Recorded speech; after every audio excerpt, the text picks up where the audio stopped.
¿Qué tal? Muy buenas noches, bienvenidas, bienvenidos a Debate 22. Muchas gracias por acompañarme y bueno, pues hoy quiero contarles que tenemos un programa realmente delicioso. Espero que ustedes lo disfruten. Y es que vamos a hablar de literatura, de libros, de feminismo, de mujeres y también del corazón. Me hubiera encantado que estuvieran estas dos mujeres a las que hoy hemos invitado aquí a Debate 22, pero pues desafortunadamente pues todavía no podemos estar aquí en el estudio, así es que muchas gracias, querida Ana Clavel, querida Carmen Boullosa, un placer de verdad tenerlas aquí en Debate 22. Muchísimas gracias a las dos. Gracias. Gracias, Jacaranda, gracias por recibirnos, al revés, gracias. Y bueno, pues con las dos, pues vamos a conversar de un par de libros que uno, bueno, recientemente acaba de salir, el libro de Eva, editado por Alfaguara, escrito por Carmen Boullosa, y el de Ana Clavel, que salió el año pasado, pero también todavía lo pueden conseguir y está muy, muy reciente, Breve Tratado del Corazón, también editado por Alfaguara. Así es que, si me permites, Carmen, pues vamos a comenzar contigo, ya que es el libro que recientemente acaba de salir, en formato digital, como comentamos hace un instante, y decirte que me pareció un libro, no he podido terminarlo todavía, pero es un libro muy provocador, en donde desmontas completamente pues todo el mito de Eva, y es, digamos que toda una historia sobre Adán y Eva replanteada, Eva hablando de sí misma, y es una mujer gozosa, erótica, segura de sí misma y pues totalmente libre. Cuéntanos cómo surge toda esta idea, todo este entramado imaginativo para romper este mito de Eva, Carmen. Bueno, esta novela que se llama El libro de Eva, que está en papel, para el que pueda pedirlo a su librería de confianza, y en virtual para los que urge recibirlo para tenerlo a la mano, o por el que prefiera leer en virtual, que hay gente que prefiere leer en virtual. Y este libro, mi novela número 19, salió primero de una curiosidad intelectual mía, la curiosidad de tratar de comprender de dónde había salido un mito tan absurdo. Tan absurdo el mito que conocemos del Génesis, porque resulta que la mujer, que es evidentemente la dadora de vida, resulta ser la dadora del pecado, de la muerte, del mal, de los pesares, de tener que trabajar a fuerzas, de haber perdido el paraíso. Yo creo que a ninguno nos cabe duda de lo que es el verdadero paraíso, que es estar en la tierra. Ese es un paraíso. La vida y el trabajo y las relaciones humanas, evidentemente también el placer de comer una manzana o algo más, y el placer de reconocer que existen otros, porque antes en el paraíso del Génesis, ellos no saben que están el uno con el otro, no se reconocen, no tienen palabras, no tienen conciencia, y bueno, me llamaba la atención, es un mito bastante peculiar. Por curiosidad intelectual, porque he vivido toda mi vida con este mito, empecé a consultar cuáles eran los mitos previos. ¿Cómo puede ser que Eva sea tan diferente a las diosas que generan vida o que generan muerte también, pero abiertamente, como incluso nuestras diosas prehispánicas son las que generan las dos cosas al mismo tiempo, estas que tenemos ahí en el Templo Mayor y que tenemos en el Museo de Antropología y que están tan vivas también en nuestro imaginario colectivo. Y me encontré con las versiones previas de Eva, de la Eva mediterránea, los textos anteriores que ha recopilado Ginsberg, un experto, y que Robert Graves, con Patay, también reunió en su fantástico trabajo sobre los mitos judíos. Y ahí, bueno, fue para mí un descubrimiento, pensé escribir un ensayo, tomarlo para mis clases en la universidad, tenerlo presente, comprender, y solo se me abrían más preguntas, una tras la otra se desdoblaba, y de pronto en esta búsqueda, no búsqueda, que es la vida de alguien que quiere pensar y que está trabajando continuamente, leyendo y escribiendo, escuché la voz de Eva. Y ahí nació este maravilloso libro, ¿no? nació el libro en que Eva toma la palabra y ya que tuve el tono de Eva y la oí hablar, pues ella quería contar su versión de los hechos y nos cuenta su versión de los hechos, pero tiene muchas hijas respondonas que Sí, no no, están y de mira, acuerdo. déjame que te interrumpa porque justamente, bueno, ahorita vamos a ir desmenuzando este libro porque es un libro muy potente y además, bueno, Adán queda ahí, un poco mal parado, es un hombre bastante complejo, pero de alguna manera, y déjame ir con Ana Clavel, estos dos libros, tanto el tuyo como el de Ana, al menos yo como lectora vi que reivindican de cierta manera, como el tuyo, Breve Tratado del Corazón, Ana, pues a la mujer de ciertas formas, aunque el tuyo es un libro de muchos niveles, 4 historias, 4 capítulos que se van tejiendo con pues un montón de cosas, de detalles, ¿no? A lo largo de todo el libro sí hay una reivindicación muy poderosa y uno de esos capítulos que se llama Un corazón fuerte justamente habla de eso, Ana. Fíjate que ahora que corren estos tiempos de reclamo de los derechos de las mujeres, yo trato de tener como una cuestión de equilibrio, porque me parece que son otros los espacios donde de manera abierta uno puede luchar por los derechos de las mujeres, ¿no? Incluso pensaría que en realidad toda buena literatura lo que va a hacer siempre es darte una visión desde otro punto de vista, te va a revelar eh, fases no evidentes, va a hurgar en las sombras y de esta manera pienso que en realidad toda buena literatura tiene una mirada femenina. Y tiene una mirada femenina porque la mirada femenina es la mirada otra siempre de la historia, ¿no? Entonces, me acuerdo mucho, por ejemplo, de la frase que usa un personaje de Oscar Wilde en el retrato de Dorian Gray, en la que se revela una idea que me parece muy interesante que se puede aplicar acá también. Es que no existen obras morales o inmorales, sino buenas y malas obras.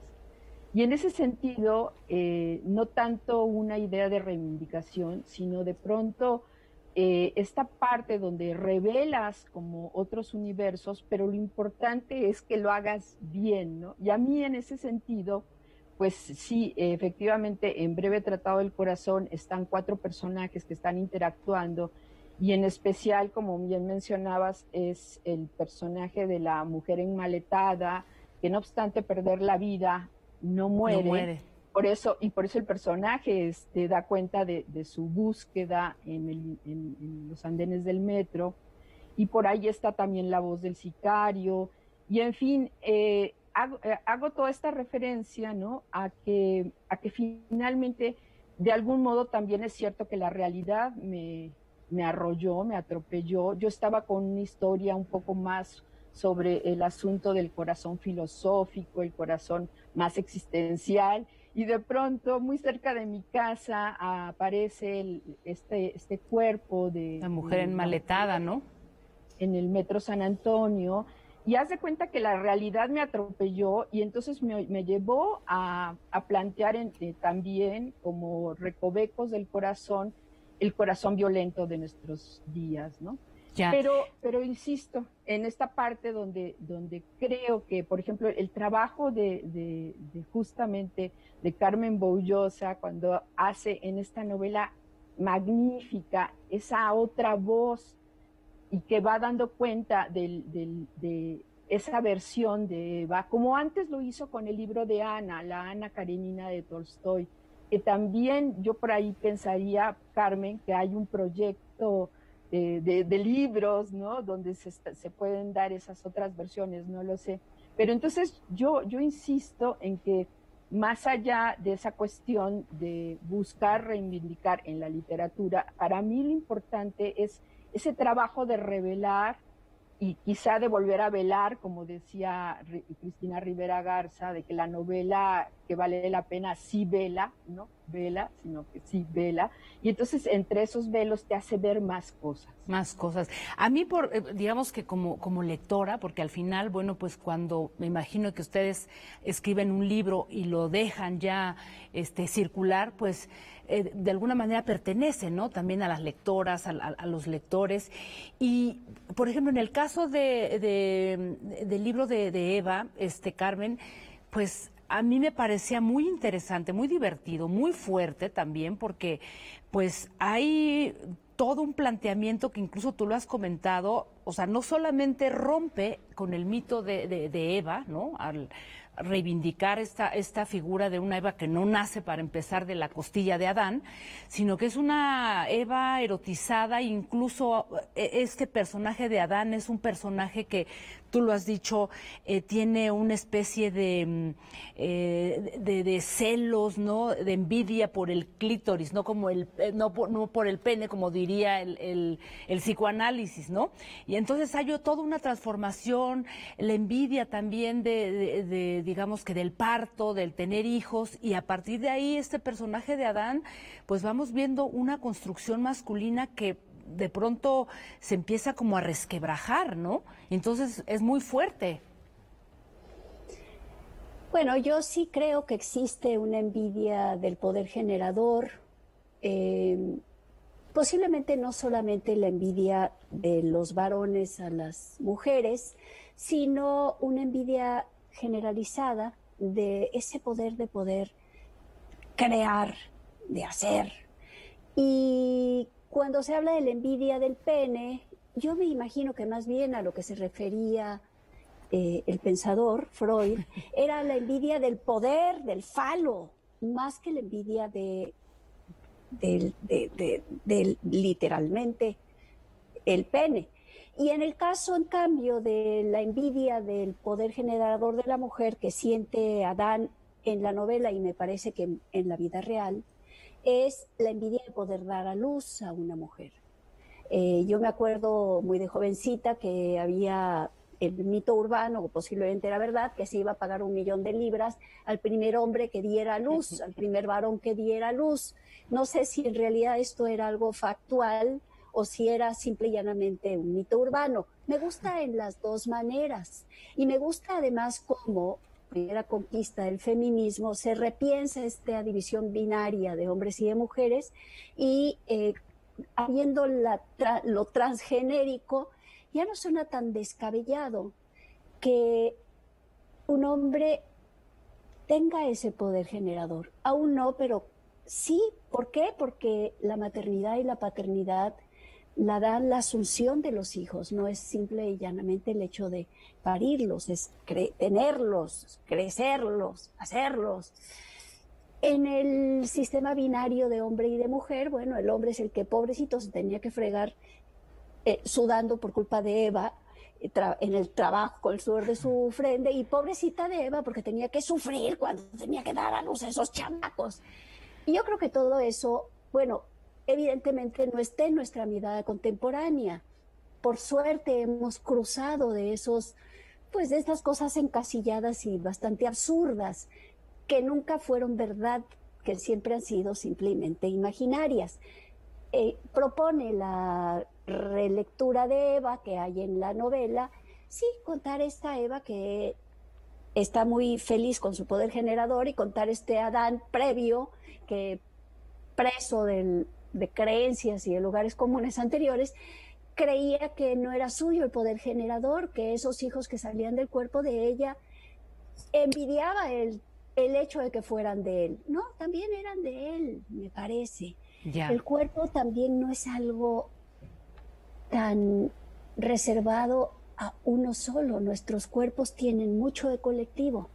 Lo que es nuestro cuerpo, bueno, nuestro cuerpo es la palabra es siempre colectiva y los cuerpos tienen siempre también de esta colectividad. Y la palabra también siempre guarda un secreto, una intimidad. Entonces, como bien decía aquí Ana, mi colega, lo que hay en las novelas o la riqueza de las novelas es que nos hablan de estas áreas oscuras que rompen con prejuicios y lugares comunes y que intentan acercarse un poco más a las áreas que son difíciles de dominar y que no es muy bien cómo decirles que son blanco o negro o hombre o mujer, sino que en realidad están vivas o vivas y más misterioso aún, muertas. Y un gran poder de la imaginación que se va trazando ahí justamente pues para llevarnos estas historias. Pero permítanme hacer una muy breve pausa, Carmen, Ana, y regresamos a esta maravillosa charla pues con dos de las grandes escritoras, dos talentosas plumas mexicanas. No se vayan, volvemos.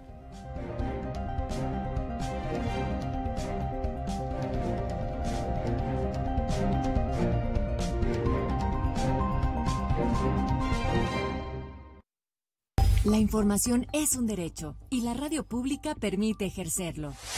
Noticiarios Pulso, lunes a viernes a las 8, 14 y 20 horas. Sábados y domingos, 14:30 horas. A través de radioeducación.edu.mx y más de 25 emisoras públicas, universitarias y comunitarias del país. Radio Educación, independencia y pluralidad informativa desde la radio pública. Secretaría de Cultura. Gobierno de México. México, tú no estás solo. Estamos aquí. Gente que te quiere ver fuerte y libre, con gobiernos que generan empleos y oportunidades. Gente que tiene visión y está preparada. Gente que mira hacia adelante y ve un México moderno e innovador. Sin importar si eres de izquierda o de derecha. Gente que gobierna para todos. Somos Acción Nacional y te invitamos a que juntos construyamos ese nuevo México. Únete al cambio, hacia el futuro. PAN, Acción por México. Gracias por continuar con nosotras aquí en Debate 22. Estamos conversando con dos grandes mujeres, Ana Clavel, Carmen Boullosa, pues de dos de sus libros y cómo se han ido tejiendo de alguna manera con ciertas también preocupaciones personales. Por ahí a ambas las he escuchado en diferentes momentos, en distintas entrevistas, y me imagino que esto se refleja mucho en sus libros. En tu caso, Carmen, tú vienes de una familia conservadora, una familia muy católica, y pareciera que eso también es como una especie de un grito, una reivindicación, ¿no?, de tu presente frente a ese pasado, Carmen. Bueno, mis papás eran bastante peculiares, eran católicos muy fervorosos, no eran católicos de domingo, no eran católicos de ir a misa. Largos periodos de mi infancia fuimos a misa diario.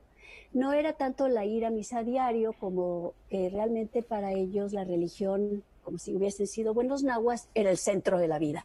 Y en ese mundo, hasta fuimos familia misionera un año, dejamos la casa en la ciudad y nos fuimos a vivir cerca de donde estaban los indios, la gente necesitada. Mi papá puso la secundaria, mi mamá puso un dispensario, o sea, se la tomaban muy a pecho. Y vivieron después el Concilio Vaticano II. Entonces también yo decir que es que era una familia muy conservadora, no, es que era una familia muy fanática. Ese lado de, digamos, absoluta entrega y fanatismo por lo que era para ellos su convicción, yo lo heredé para la literatura. Yo soy completamente convencida de que esta es la manera de vivir y aquí es donde hay que estar. Y Eva, que la escuché siempre, como oí muchos textos de la Biblia, pues sí era eso, que es esa Eva. Pero mi mamá tenía profesión, había estudiado química y conoció a mi papá en la Berzelius, después fue psicóloga, él murió muy joven. Y ahí acabó esa vida de mis papás, y acabó con mi infancia peculiarmente, con esa vida de mi familia. Pero sí, lo que sí sé es que aprendí en mi infancia a convivir con esa Eva, que era de la costilla de Adán. Y sé muy bien que en mi adolescencia me rebelé contra eso, porque en mi generación no hacía falta tener mucho cerebro o pensarlo demasiadamente bien, sino que tenía uno a Janis Joplin y tenía esta ola genial que fue el feminismo que vino después del 68. Fui una joven adolescente en los 70s y jovencita en los 70s, y esto moldeó enteramente mi personalidad. Y ahora he hecho como, digamos, de alguna manera repensado a Eva, que es para mí volver a la infancia, volver a esos claroscuros de mi mundo familiar y volver a lo que fue la subversión, o no subversión, porque sí era subversión, pero era una subversión colectiva. Esa falda que subía ya no iba hasta el huesito, sino que venía casi hasta el ombliguito. Justamente, no, increíble, o sea, ese momento y ahora que cuentas, o sea, yo te preguntaría, Ana, también, pues, en tus novelas, esto, ¿cómo se refleja? Y ahora que Carmen nos cuenta, bueno, pues, en toda esta reivindicación y todo lo que significó, pues, el movimiento feminista, ¿no? Que ahora, bueno, pues ya nosotros formamos parte también de otra generación. ¿Qué tanto eso ha influido? ¿Cómo te ha marcado a ti, Ana, para trazar, digamos que el camino de tu literatura? Sin duda siempre hay un componente biográfico que se permea en tu mirada en las obras que trabajas. Pienso que, por ejemplo, la definición que me encanta de novela que da Henry James, a propósito de que es una impresión personal e intensa de la vida, da cuenta de la enorme singularidad de la mirada que caracteriza a las obras.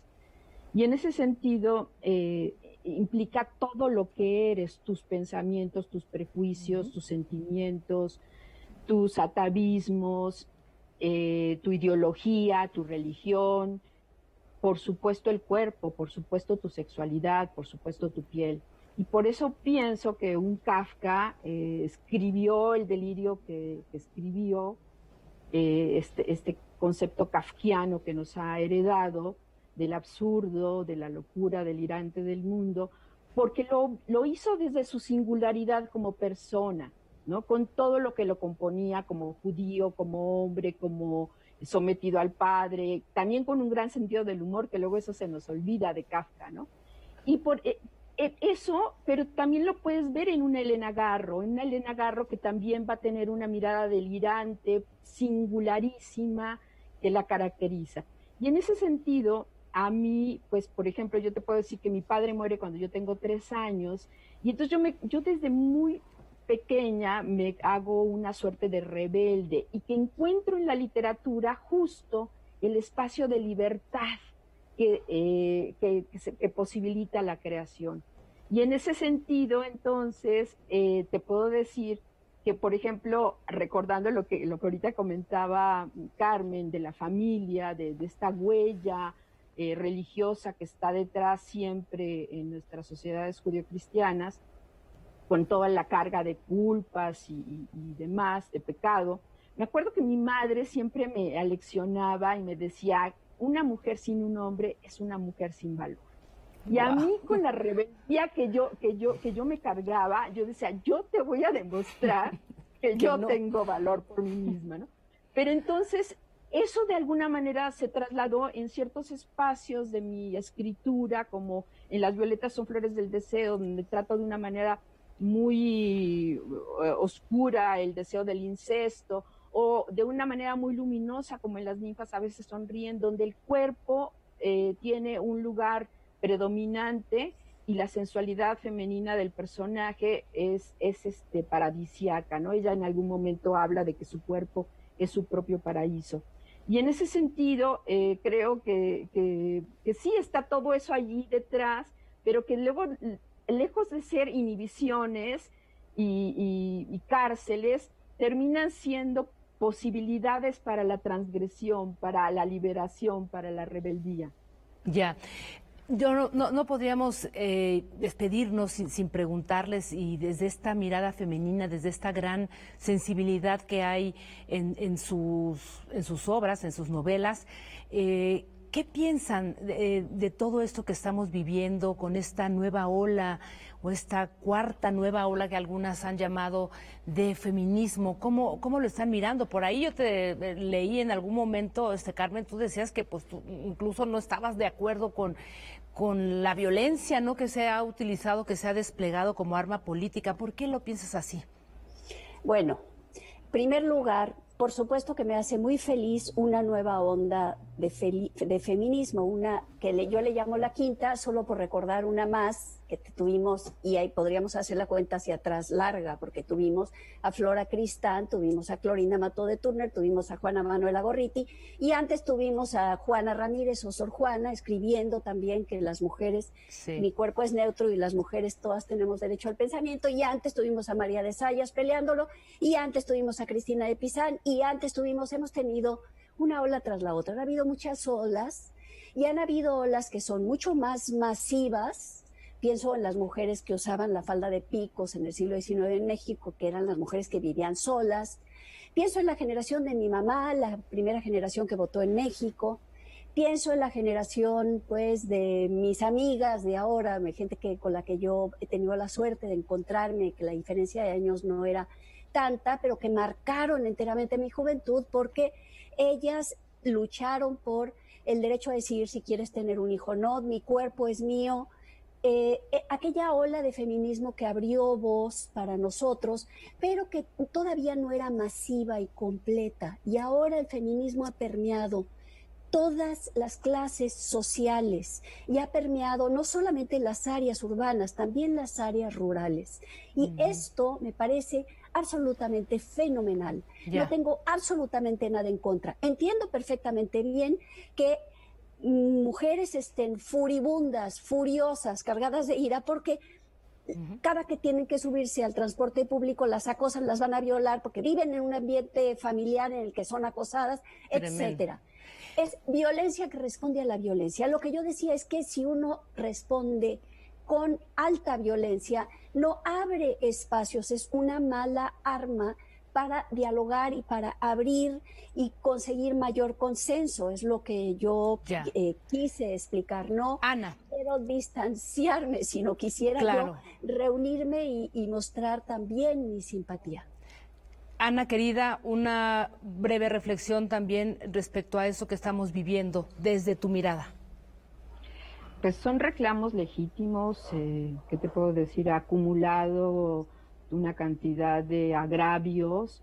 Entiendo toda esta furia, esta rabia. Como Carmen, también creo que hay otras maneras para hacer que esto funcione, porque tampoco se trata de sacarlos de la jugada, no es nada más el ojo por ojo, ¿no? Porque vamos a acabar todos tuertos, como ya se sabe.